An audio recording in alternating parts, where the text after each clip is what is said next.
Magandang araw po. Ako si Segunda Solis Katigbak, ang unang pag-ibig ni Rizal.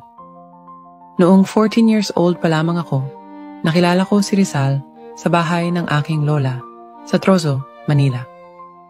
Nag-aaral ako sa Colegio de la Concordia sa Paco, Manila, kung saan nag-aaral din ang kapatid ni Rizal na si Olympia.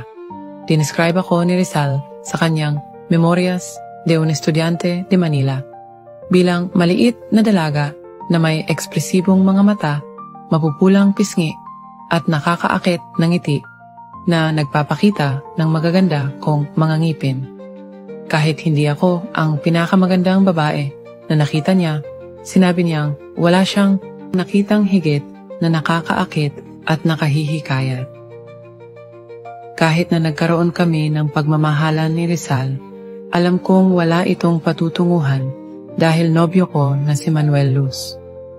Ngunit hanggang ngayon, ako pa rin ang unang pag-ibig ni Rizal. Thank you for watching. Stay curious, stay informed.